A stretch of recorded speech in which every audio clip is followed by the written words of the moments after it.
Hello friends and welcome. Today we're going to talk about what you should do when a team takes Roshan, the first one.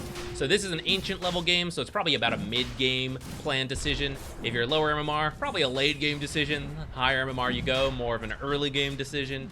But needless to say, whatever MMR you're in, the same concepts kind of apply about what you want to try to do when you take this first Roshan. So we'll go ahead and start with the Dire perspective. What would you do if you were the Dire team? Now that you've taken this Aegis, what should you try to do? And then we're going to switch to the other side. What should you try to do as the Radiant now that you've lost Roshan? Real quick, let me show you the items. We have a carry Juggernaut, a support, I think 4 Wind Ranger, offlane Winter Wyvern, so a little bit weird, OD mid, Lich 5. On the enemy team, we have Legion 3, Drow, Carry, Hoodwink 4, Ogre 5, and Void Spirit mid. You'll see that up to this point, the Dire has been on the losing side, not having taken any towers, but many of the tier 1s are quite low. And they've actually lost almost all of their towers besides this top tier 2 tower. But they haven't really taken any tier 3 damage yet. So let's start with the Dire. What would you guys try to do here? And then try to imagine as the Radiant, what should you try to do here? Pause if you need to, but I'm about to tell you what I think. So, as the Dire, I'm looking to probably take all the tier 1 towers, but at the least, I'm hoping to get 4 towers in total, which includes tier 1, tier 2, and the tier 1 in at least 2 lanes. Now, where we take them, I don't fully care. Personally, I like the bottom lane because that's furthest away from Roshan. So now that we've taken Aegis, we'll move away from the Roshan pit because it's no longer important. Hopefully, we even manage to take barracks down here, and that means from now on, I only have to play in the top half of the map as the Dire, and the bottom lane's always pushing for us. That's great because Roshan's here. And the Radiant will eventually have to send someone bottom to push this lane back out because they lost their barracks here, and that gives me a chance as the Dire side to then take Roshan or to start some kind of fight up here while I see one person bottom. So I personally would take bottom here and take control of this jungle, hopefully get all these towers. But if they choose to take top, like, it's not a big deal. It's a pub game. Let's not worry about those specifics. So really, either one is okay. But what they should care to do, like, in particular, is to mostly stay grouped. Many people get overconfident when they take Aegis because everyone knows, like, okay, probably shouldn't 5-on-5 the enemy team when they have Aegis because, well, they have the Aegis.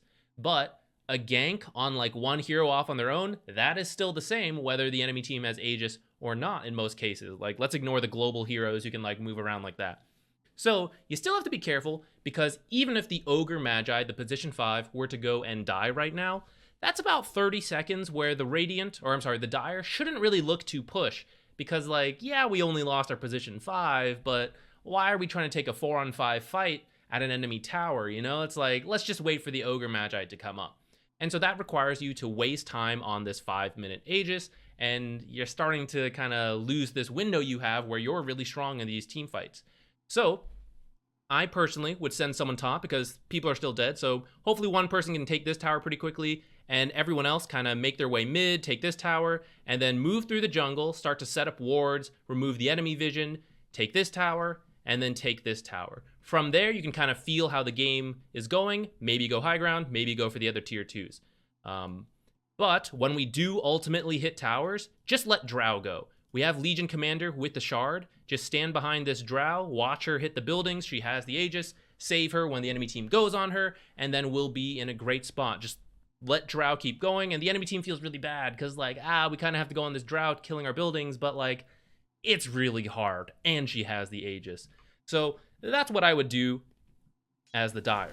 Now, switching perspectives to the Radiant, we want to avoid that 5-on-5 fight. If we see them pushing mid and we see someone either show bottom, then we're going to run top. If they show top, then we're going to run bottom and try to push it out. We're just going to avoid 5-on-5 fights and try to make as much space as possible. And if we see the enemy team split up, then we want to try to bring a lot of people and start a fight in that location, and we're just trying to do some damage control here. We don't really want to take a 5-on-5 fight until they come to our high ground, and at that point we are forced to fight. But for, like, tier 2s, we don't care so much unless they're not bringing all heroes, in which case then we can go for it. Now, if you are really ahead as, say, the Radiant team here, then you can kind of ignore Aegis and just fight anyways, but this game is quite close, so you do have to respect Aegis and I generally recommend that you do respect the enemy Aegis regardless.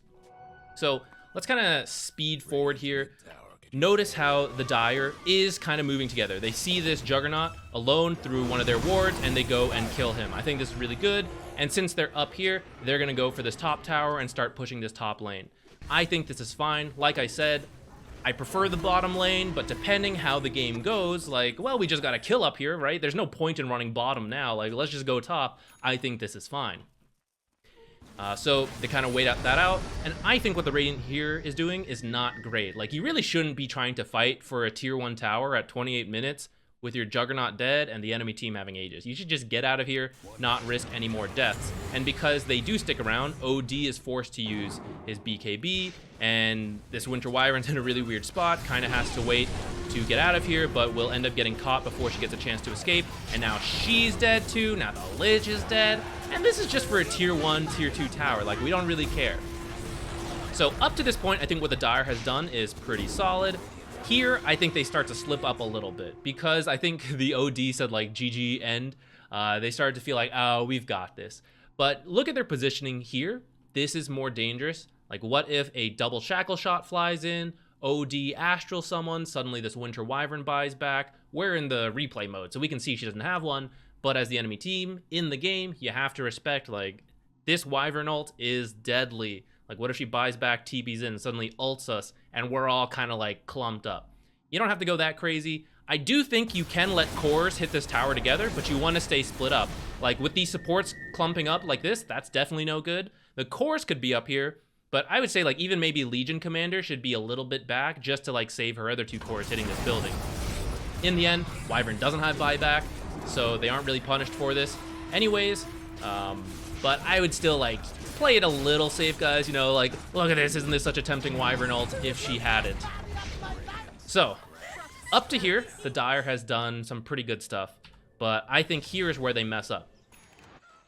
Void Spirit shows in the bottom lane right there. It was only a moment, so the Radiant may not have noticed it, but seeing as you're just sitting in your base waiting for people to respawn, you should probably be looking at the minimap at this time, and you should see Void Spirit show up here. So here's kind of like a second part of it. Remember what I said earlier? We're always looking for an opportunity when the enemy team splits up. Void Spirit has shown in the bottom lane, up here too. So it's very far away from everything else here. You know, it's a little different if he showed, like, if he TP'd to creeps right here, this is still quite close. But he was all the way back in their own base. Right now, as the Radiant team, you should stare at this minimap. And the second you see a hero show in this, like, mid or top part of the map, you should go. Because Void Spirit will not be able to join that fight, and you can bring 5 versus 4. Even though they have Aegis, it's only 4 people. So you can still take the fight, let Drow respawn, and then just kill her again, because Void Spirit still will not be in this fight yet. And we kind of see them do that. They're waiting here. This is a smoke, but Drow breaks it to kill this, and they even ping it. See, they are like, go on this Drow right now. And so they come in. Now, this is still a tough fight for them, because they, you know, they start to lose out on the gold advantage because they lost all those buildings, but they managed to take this fight here because Void Spirit is still down here. He still has to walk. He still has to make his way here. Now, even though OD buys back, they managed to kill Drow once and then kill her again. You can argue that this fight in itself was relatively even.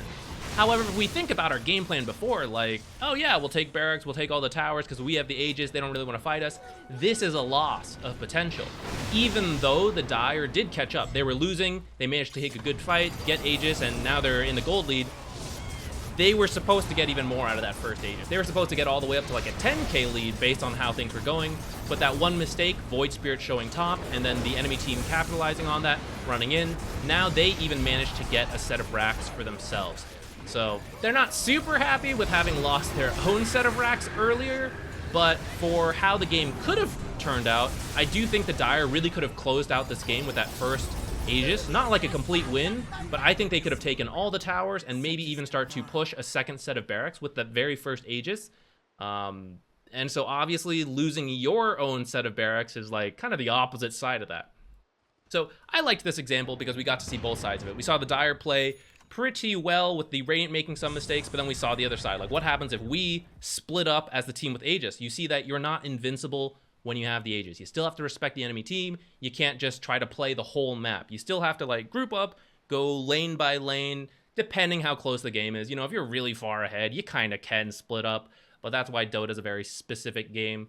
You always have to kind of reanalyze it. So hopefully this kind of thing helps you guys with that. From here, kind of like little bonus tidbit, since OD used buyback, the Dire should just look to kill OD, and then from there, either take these towers and push barracks, or just wait out the next Roshan. And honestly, the Radiant's kind of doing the same thing. Don't let OD die because he used buyback.